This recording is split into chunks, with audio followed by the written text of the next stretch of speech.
नमस्कार, नवीन सिंह जादव आपका एक बार फिर अजय यूट्यूब चैनल पे स्वागत करता है।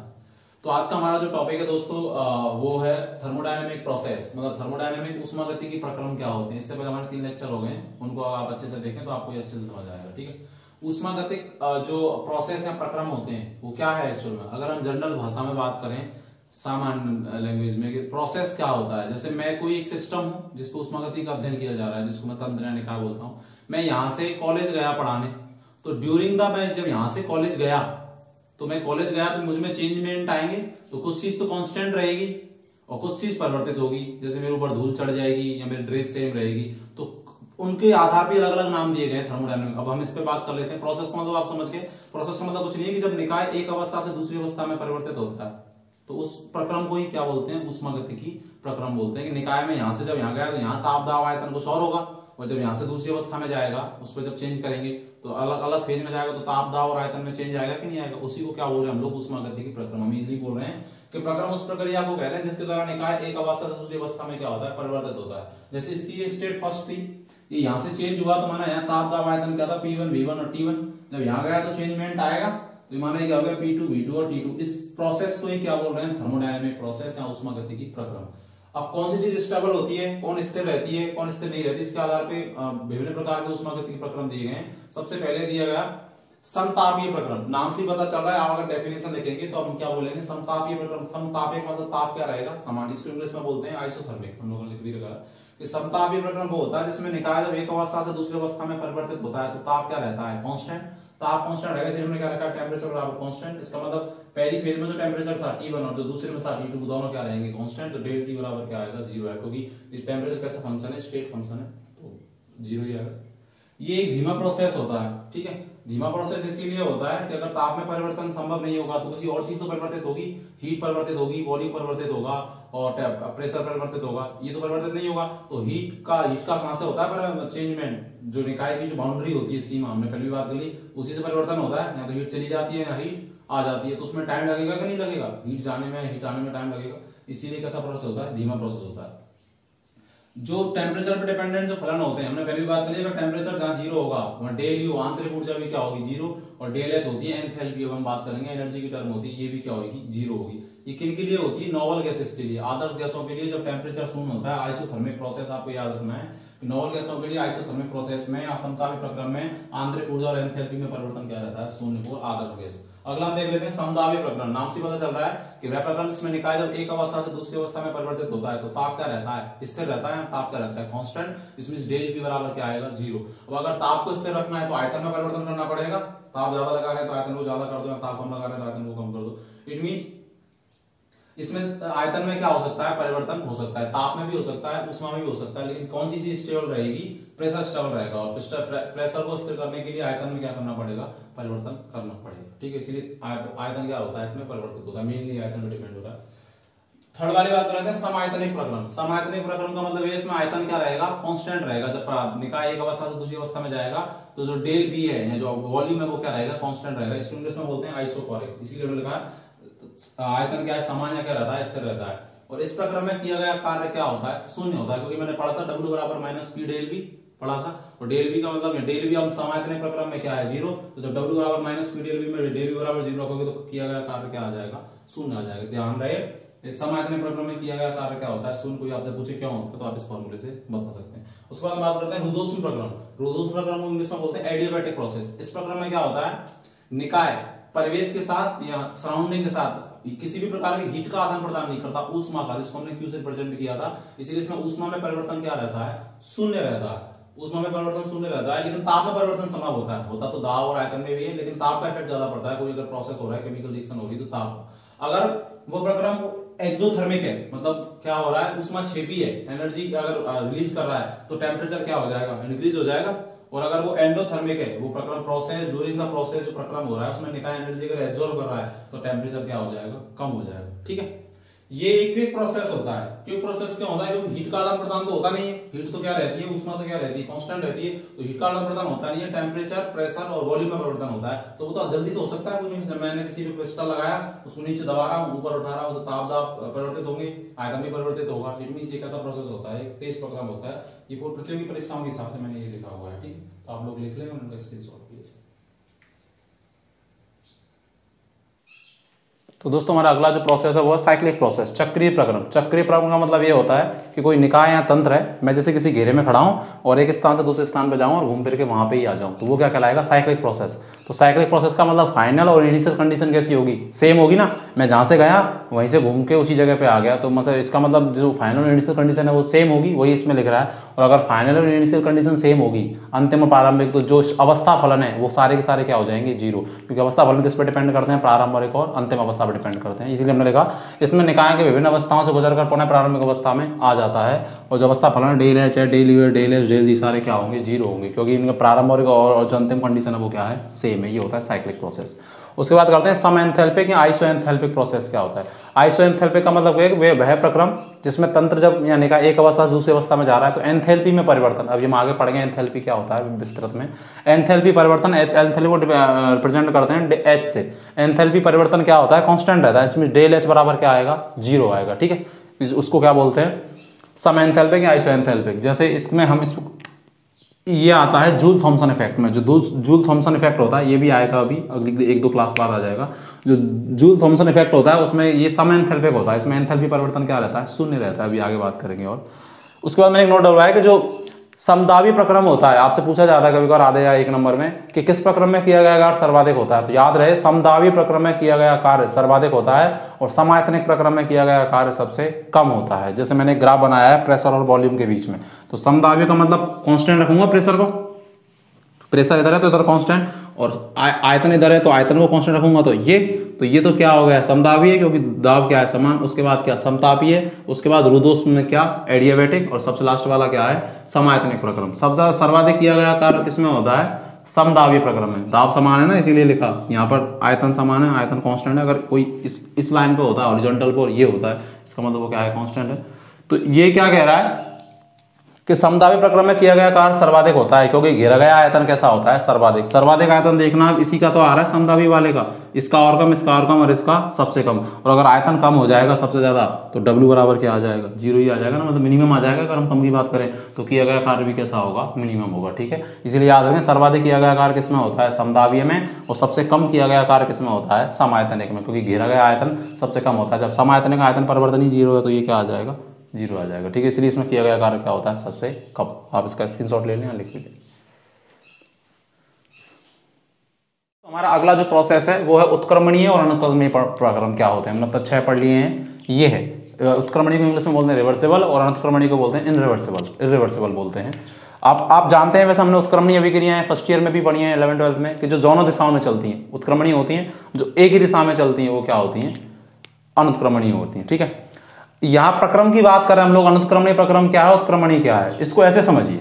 ठीक है, जैसे आप खड़े हैं कहीं, है ना, और कहीं नीचे से धरती से पानी निकल रहा है, कहीं किसी पाइप लग रहा है कोई ऐसे, इसको तो अभी हम समझेंगे। जैसे हमने ये तंत्र लिया है, कोई निकाय, इसमें गैस भरी हुई है जिसका प्रेशर क्या है, P, और इस पर एक पिस्टन लगा हुआ है, मतलब ढक्कन रूप में लगा हुआ है, जिसका प्रेशर क्या है, P एक्सटर्नल लिख रखा है हम लोगों ने। इसको इससे समझने से पहले एक चीज समझिए क्या है, आपको एकदम क्लियर हो जाएगा।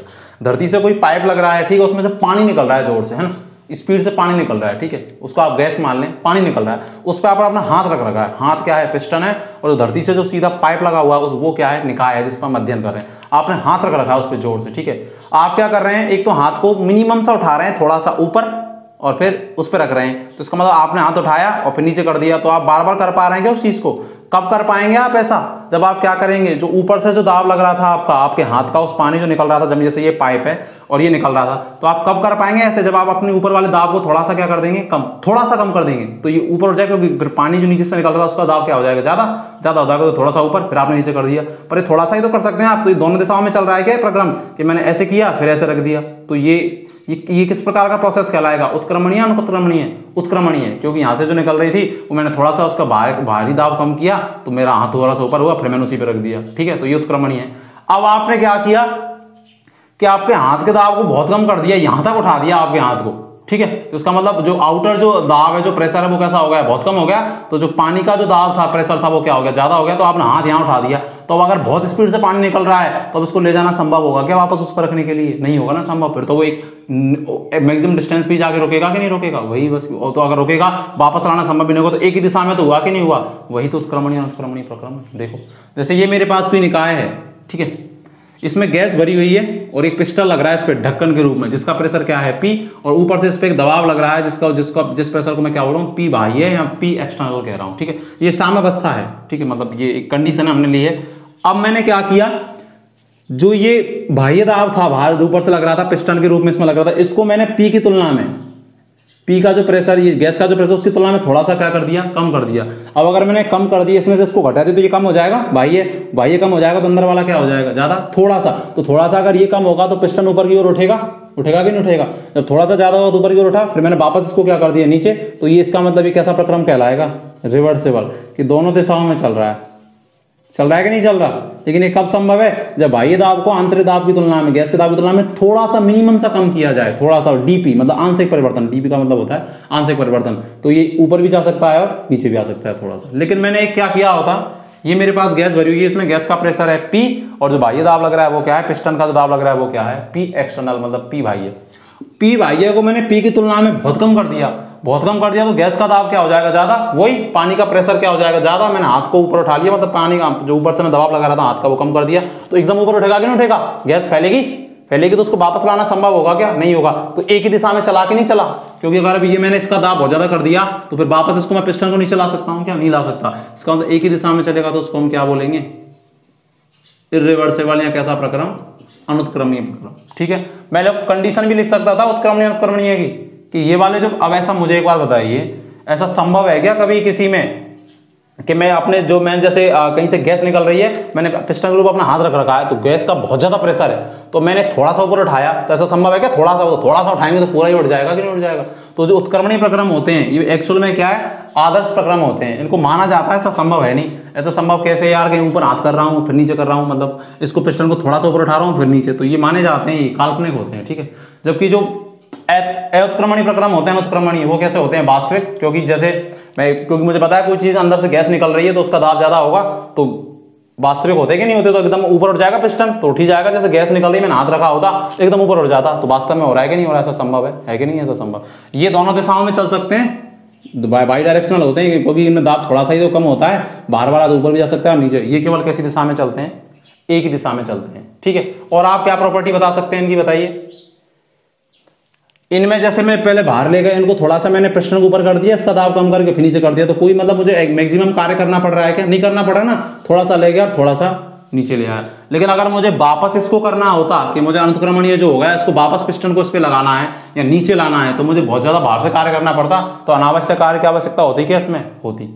प्रकृति में जितने भी स्वतः प्रक्रम होते हैं जो अपने आप हो रहे हैं, जैसे नदियां बह रही हैं, बारिश हो रही है, वो हमेशा कैसे होते हैं, अनुत्क्रमणीय होते हैं, एक ही दिशा में चलते हैं। पहाड़ों से झरने बह रहे हैं, स्वतः ही तो बह रहे हैं, कोई बाहर है नहीं, बाहर है ना, तो ऊपर से नीचे चल रहे हैं, तो वो कैसे हैं, स्वतः एक ही दिशा में चल रहे हैं क्या, तो वो कैसे होंगे, अनुत्क्रमणीय प्रक्रम होंगे। जितने भी अस्वतः प्रक्रम होते हैं जो अपने आप नहीं होते हैं, वो कैसे होते हैं, हमेशा उत्क्रमणीय होते हैं, ठीक है। आप चाहें तो इसको लिख लें, फिर हम इनमें अंतर लिख लेंगे एक साथ। हम डिफरेंस देख लेते हैं रिवर्सिबल में और इरिवर्सिबल में क्या डिफरेंस होता है। हम लोगों ने पहले भी बात कर ली है। रिवर्सिबल जो बाई डायरेक्शनल होते हैं, देखो यह एक आदर्श प्रक्रम होता है रिवर्सिबल। क्यों? क्योंकि किसी के प्रेशर में या वॉल्यूम में अनंत सूक्ष्म परिवर्तन करना बड़ा मुश्किल होता है, क्योंकि बड़ी राशियां होती हैं, इतना मतलब बिल्कुल माइनर में परिवर्तन करना संभव है क्या, तो ये मानते हैं कि प्रोसेस ऐसा होता होगा, इसीलिए हम बोल रहे हैं कि आदर्श प्रक्रम है, ठीक है, आइडियल है, ये आइडिया लगा रहे हैं कैसा होता है। ये अनंत पदों में कंप्लीट होता है। अरे होता है कि नहीं, तो अनंत पदों में, जैसे ये कोई सिस्टम है, ठीक है, उसमें गैस भरी हुई है। अब यहाँ से एक तो इस जो मैंने पिस्टन लगाया हुआ था, ये इसको मैं क्या बोला था, पी एक्सटर्नल, और अंदर से जो गैस प्रेशर लगा रही थी उसको क्या बोला था मैंने, पी इंटरनल, मतलब गैस का प्रेशर, और ये बाह्य दाब। तो ये अनंत पदों में ही तो होगा कि जैसे ही बाह्य दाब थोड़ा सा कम हुआ तो यह ऊपर खिसका, फिर थोड़ा सा कम हुआ तो और ऊपर खिसका, और ऊपर खिसका, और ऊपर खिसका, थोड़ा थोड़ा ये पिस्टन ऊपर खिसकेगा। तो एक ही स्टेप में हो जाएगा या एक साथ एक स्टेप, बहुत ज्यादा स्टेप में होगा, इसलिए क्या बोल रहे हैं, अनंत पदों में कंप्लीट होता है, ठीक है। थर्ड क्या है, इसके द्वारा अधिकतम कार्य की प्राप्ति की जा सकती है। कैसे की जा सकती है, पहले और डिफरेंस देखो। इरिवर्सिबल में क्या है, अनुत्क्रमणीय क्या होता है, ये वास्तविक और रियल प्रक्रम होते हैं। अरे नदियां बह रही हैं, झरने बह रहे हैं, बारिश हो रही है, ये सारे के सारे स्वतः प्रक्रम हैं, और ये कैसे होते हैं, अनुत्क्रमणीय। तो रियल ही तो हैं, दिख रहे हैं, वास्तव में होते हैं। यह एक या एक से अधिक पदों में ही कंप्लीट हो जाता है, क्योंकि जैसे ही बाह्य दाब कम किया जाता है तो पिस्टन के ऊपर उठ जाता है, तो एक बार में हो जाता है कि नहीं हो जाता, इसलिए एक या एक से अधिक 2-3 पदों में ये क्या हो जाता है, कंप्लीट हो जाता है। तीसरा अंतर देखो, उत्क्रमणीय में क्या, इसके द्वारा अधिकतम कार्य की प्राप्ति की जा सकती है। ये कैसे हुआ, आप ऐसे सोचें कैसे की जा सकती है, मतलब इसमें जो ये जो सिस्टम है, जो ये तंत्र है, निकाय, वो अधिकतम कार्य करता है, प्राप्त किया जा सकता है, किया गया कार्य अधिकतम होता है। कैसे? उत्क्रमणीय का मतलब क्या है कि जो बाह्य दाब है वो इसकी तुलना में थोड़ा सा कम हुआ, थोड़ा सा ही तो कम हुआ कि नहीं हुआ। जबकि अनुत्क्रमणीय में क्या होता है, ये कोई सिस्टम है, देखो तंत्र है कोई, ये निकाय, अभी पिस्टन ऊपर लग रहा है, इस जो बाह्य दाब है ये बहुत ज्यादा कम हो जाता है पी इंटरनल की तुलना, मतलब गैस के दाब की तुलना में क्या हो जाता है, कम।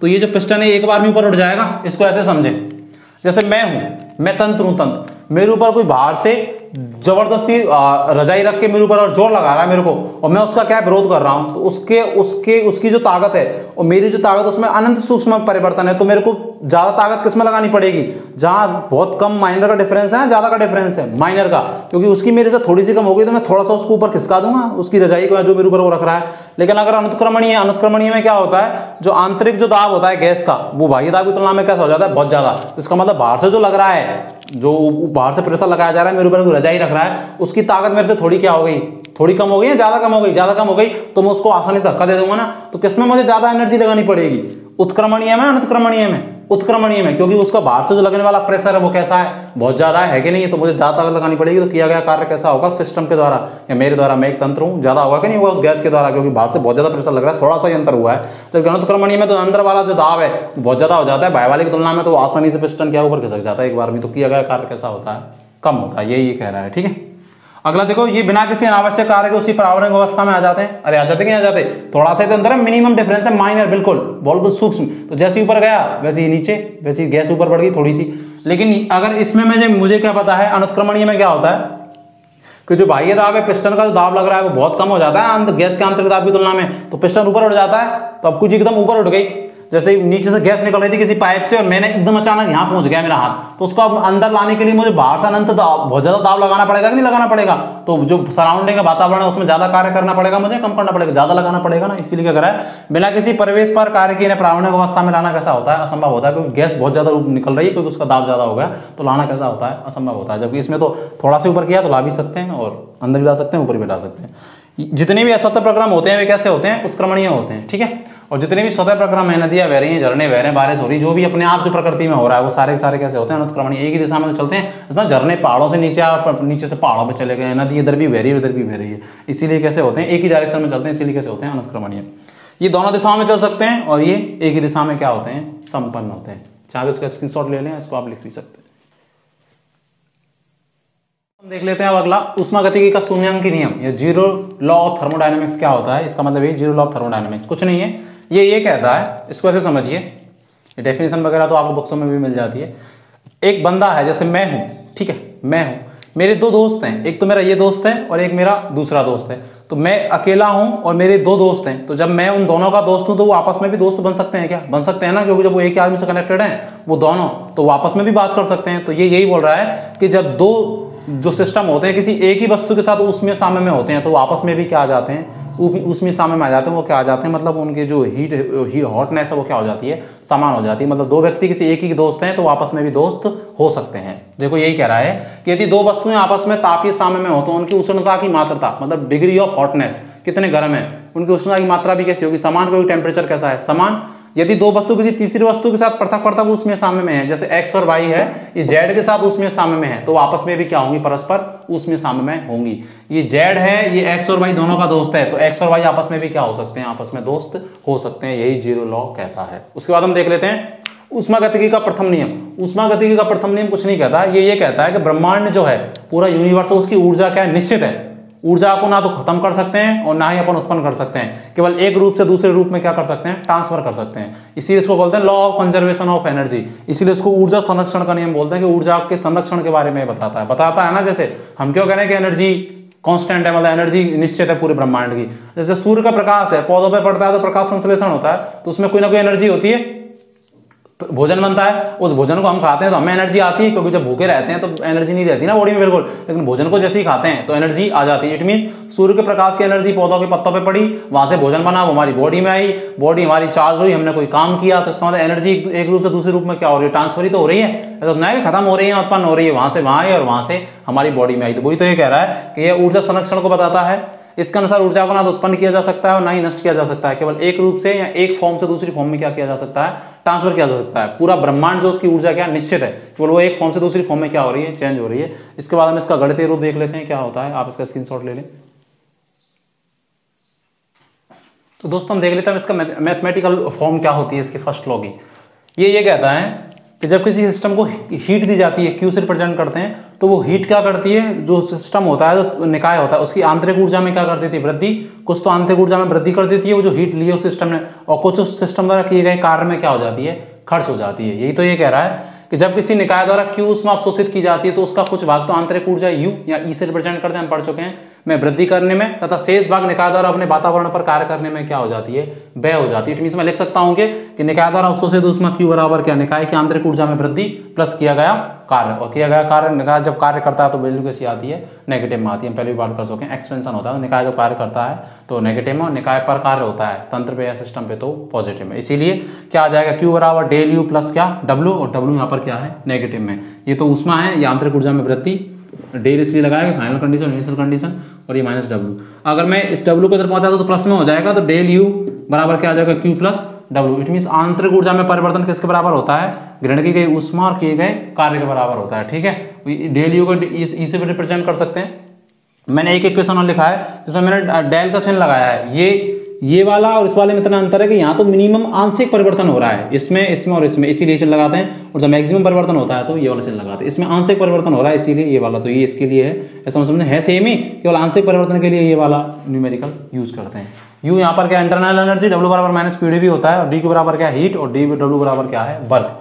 आंतरिक ऊर्जा क्या होती है हम लोग पहले भी बात कर चुके हैं। अगर हम सिंपल सी भाषा में देखें, किसी पदार्थ से संबंधित जो ऊर्जा होती है उसकी जो कुल ऊर्जा होती है वही क्या कहलाती है, आंतरिक ऊर्जा कहलाती है। हम पहले भी बात कर चुके हैं। Energy associated with the particular matter is you या क्या, ई। ठीक है, किसी एनर्जी के साथ जो संचरित जो ऊर्जा होती है, कुल ऊर्जा, वही क्या कहलाती है, आंतरिक ऊर्जा कहलाती है। ये फर्स्ट लॉ का क्या न्यूमेरिकल बन गया, ऊष्मा है वो किसके बराबर है, del U plus W, W negative में है, इधर आएगा तो डेल यू आंतरिक ऊर्जा में परिवर्तन किसके बराबर हो जाएगा, ऊष्मा प्लस कार्य के बराबर। कार्य जब उसके द्वारा किया जाता है सिस्टम के द्वारा तो नेगेटिव में, और सिस्टम पे कार्य होता है तो पॉजिटिव में।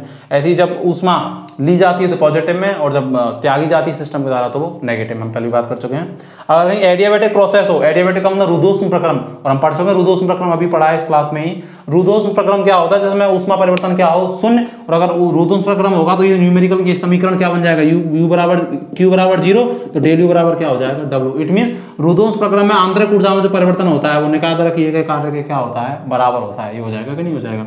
अगर समायतनिक प्रक्रम होता, समायतनिक प्रक्रम का मतलब v क्या रहता है, 0, और मुझे पता डब्ल्यू बराबर क्या होता है, पी डेल वी, और अगर v 0 हो गया तो डब्ल्यू भी क्या आ जाएगा, यहाँ पे 0, और डब्ल्यू 0 आ जाएगा तो आंतरिक ऊर्जा में परिवर्तन किसके बराबर हो जाएगा, अवशोषित ऊष्मा के बराबर। यहां से हम ये भी कह सकते हैं कि जो एडियाबैटिक या रुद्धोष्म प्रक्रम होता है उसमें जो कार्य होता है वो अवस्था फलन की भांति व्यवहार करता है, सीखने के लिए वैसे ही, क्योंकि मुझे पता है कि आंतरिक ऊर्जा कैसी होती है, अवस्था फलन प्रारंभिक अंतिम अवस्था में निर्भर करती है। वैसे कार्य कैसा फंक्शन होता है, पथ फलन होता है, लेकिन एडियाबैटिक प्रोसेस में किसकी भांति व्यवहार कर सकता है, अवस्था फलन की भांति, क्योंकि यू और डब्ल्यू क्या होते हैं, बराबर होते हैं, क्योंकि क्यू बराबर क्या हो जाता है, 0, तो इस नियम से यही आएगा। इसी प्रकार समायतनिक प्रक्रम में जो ऊष्मा होती है, हीट, उसको क्यू से प्रेजेंट करते हैं, ये अवस्था फलन हो सकती है, क्योंकि यू क्या होता है, अवस्था फलन, आंतरिक ऊर्जा, तो इसमें आंतरिक ऊर्जा क्यू क्या हो गया, बराबर। तो समायतनिक प्रक्रम में जो हीट होती है वो कैसा फलन हो सकती है, अवस्था फलन। वैसे तो पथ फलन होते ही है, लेकिन इन दोनों प्रक्रमों में किसकी भांति व्यवहार करते हैं, अवस्था फलन भी ये हो सकते हैं, क्योंकि आंतरिक ऊर्जा के बराबर हो जाते हैं। बिल्कुल, आंतरिक ऊर्जा क्या होती है, एक अवस्था फलन होती है। ठीक है, एडियाबैटिक में ये याद रखना है, क्यू 0 होती है तो डब्ल्यू जो आंतरिक ऊर्जा में परिवर्तन है वो किए गए कार्य के बराबर, और जो समायतनिक या आइसोकोरिक इसको बोला था तो आयतन 0, तो डब्ल्यू बराबर माइनस पीडी भी, तो कार्य भी 0, तो डेल यू बराबर क्या आ जाएगा, क्यू। इट मींस समायतनिक प्रक्रम में आंतरिक ऊर्जा में परिवर्तन अवशोषित तंत्र द्वारा अवशोषित ऊष्मा के क्या होता है, बराबर होती है। इसको लिख लें, इसका स्क्रीनशॉट ले लें, नोट्स में भी लिखना है अच्छे से। दोस्तों फर्स्ट लॉ पे बेस्ड क्वेश्चन देख लेते हैं हम लोग। ये कह रहा है कि यदि कोई निकाय 15 किलो जूल ऊष्मा अवशोषित करता है तो उसके द्वारा किया गया कार्य है 5 किलो कैलोरी किया जाता है वर्ग। तो आंतरिक ऊर्जा में परिवर्तन को ज्ञात करें। तो आपको क्वेश्चन में ये नहीं बताएगा वो कि आपको फर्स्ट लॉ लगाना है, लेकिन क्यू दे रखा है, डब्ल्यू और यू पूछ रहा है। तो मैं फर्स्ट लॉ में यही तो पढ़ा था कि डेल यू बराबर क्या, क्यू प्लस डब्ल्यू, यही पढ़ा था, ये दिमाग में रखें। अब ये देखें कि ऊष्मा क्या कर रहा है, अवशोषित। तो ऊष्मा अवशोषित कर रहा है तो क्यू क्या आएगा, पॉजिटिव आएगा, क्योंकि जब तंत्र से निकाय ऊष्मा लेता है तो पॉजिटिव में, और अगर रिलीज करता है तो नेगेटिव में। ये दिमाग रखें, चिन्हों का ही मेन खेल होता है। उसके द्वारा किया गया कार्य किया जा रहा है, और जब कार्य किया जाता है तो किसमें लिया जाता है, नेगेटिव में लिया जाता है। ठीक है, अगर तंत्र द्वारा कार्य किया जाता है तो नेगेटिव में। तो आंतरिक ऊर्जा में परिवर्तन क्या आएगा, तो जो क्यू की वैल्यू क्या आएगी, पॉजिटिव में आएगी, तो क्या आ जाएगी 15 किलो जूल।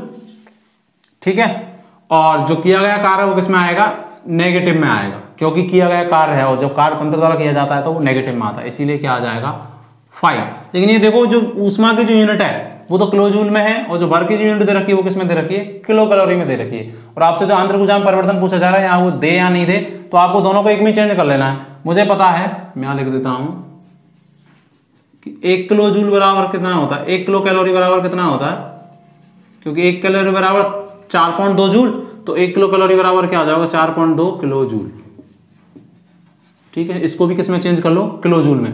तो इसको कितने से मल्टीप्लाई कर देंगे, 5 को, 4.2 किलो जूल, ये भी हो जाएगा इतना ही, 4.2 से मल्टीप्लाई कर देंगे तो ये भी किलो जूल में परिवर्तित हो जाएगा, क्योंकि 1 किलो जूल बराबर क्या होता है 4.2, 1 किलो कैलोरी बराबर 4.2 किलो जूल। तो जब कैलोरी में चेंज करेंगे 4.2 से मल्टीप्लाई, ये कितना आ जाएगा 15, ये कितना आ जाएगा 21, और ये कितना आ जाएगा -6 क्या किलो जूल। आ जाएगा कि नहीं आ जाएगा, आ जाएगा, कर सकते हैं आप। इसका मतलब आंतरिक ऊर्जा में परिवर्तन कितना आएगा -6, इसका मतलब आंतरिक ऊर्जा में क्या हो रही है, वृद्धि हो रही है। ठीक है, ये देखो, मतलब आंतरिक ऊर्जा रिलीज कर रहा है, तंत्र की तो कम हो रही है, लेकिन नेगेटिव का मतलब वो दे रहा है, रिलीज कर रहा है। जब देता है तो नेगेटिव में आते हैं और लेते हैं तो पॉजिटिव में आते हैं। ये कह रहा है, एक नोट यहाँ पे आप याद रखें कि आंतरिक ऊर्जा एक अवस्था फलन होती है, मैं जानता हूँ फाइनल इनिशियल कंडीशन पर डिपेंड करती है, जिससे अन्य अवस्था फलनों के साथ निम्न प्रकार से संबंधित किया जा सकता है। अवस्था फलन मेनली कौन होते हैं, एक तो टेम्परेचर, एक प्रेशर, और एक कौन होता है वॉल्यूम, यही होते हैं, इनके साथ संबंधित किया जा सकता है। जैसे मैं एक एग्जांपल लिखा मैंने, यदि वॉल्यूम कांस्टेंट हो, टीवीपी में से वॉल्यूम कांस्टेंट हो, तो जो आंतरिक ऊर्जा है किस पर डिपेंड करेगी, टेम्परेचर पे और प्रेशर पे। तो इसका मतलब आंतरिक ऊर्जा किसका फलन होगी, एफ का मतलब यहाँ फंक्शन होता है, किसका फलन होगी, प्रेशर का और टेम्परेचर का। अगर इस इक्वेशन को मैं अवकलित करूं तो अवकलन करने का क्या तरीका होता है, मैं पहले भी बता चुका हूं, पहले वाली वीडियो में देखोगे। क्या करोगे, मुझे आंतरिक ऊर्जा में परिवर्तन निकालना है, डी बराबर जिसका कर रहे हैं, जिसके सापेक्ष जिसका कर रहे हैं उसका तो क्या करो, उसको तो ऊपर लिखो, पी के सापेक्ष कर रहे हैं उसको नीचे लिखो, और जो दूसरा इसको क्या रखो कांस्टेंट, और क्या डीपी, मतलब डीपी में क्या हो रहा है, परिवर्तन हो रहा है। इसका मतलब यह है कि आंतरिक ऊर्जा में परिवर्तन इस दाब पे, जब टेम्परेचर कांस्टेंट है तो वो कितना है, ये शो कर रहा है, प्लस अगर दो फलन है तो दोनों साथ कर दो, आंतरिक ऊर्जा में परिवर्तन डीओ किसके सापेक्ष, टी के सापेक्ष, और पी क्या कांस्टेंट, और जिसमें परिवर्तन हो रहा है उसको इसमें साइड में भी लिख देते हैं, टी परिवर्तित हो रहा है नीचे वाला, तो ये इसका क्या हो जाएगा, अवकलित समीकरण हो जाएगा। ये शो कर रहा है कि आंतरिक ऊर्जा में प्रेशर के सापेक्ष क्या परिवर्तन हो रहा है, कांस्टेंट टेम्परेचर पे, आंतरिक ऊर्जा में टेम्परेचर के सापेक्ष क्या परिवर्तन हो रहा है, स्थिर दाब पे, ये शो करता है। ठीक है, जो परिवर्तित होता है उसी को यहाँ लिख देते हैं, परिवर्तित होता है उसी को यहाँ लिख देते हैं। तो इस प्रकार से रिप्रेजेंट करने का तरीका होता है। ठीक है, इस तरीके से हमारा ये कंप्लीट हो गया है फर्स्ट लॉ पूरा। उसका अगर मैथमेटिकल जीरो लॉ क्या होता है, उत्क्रमण अंतक्रमणी प्रक्रम क्या होते हैं, इन सबको पढ़ें और रेगुलर पढ़ें, फर्स्ट क्लास में, सेकंड क्लास में, थर्ड क्लास में। जितना मैं यहाँ लिखा रहा हूँ उसको अपनी कॉपी में भी लिखें, फिर आप जब एग्जाम टाइम पे पढ़ेंगे तो आपको बड़ा नॉर्मल लगेगा, क्योंकि सारी चीजें हमारी यहाँ पे क्या हो जाएंगी, क्लियर हो जाएंगी। ठीक है, खुश रहिए, धन्यवाद।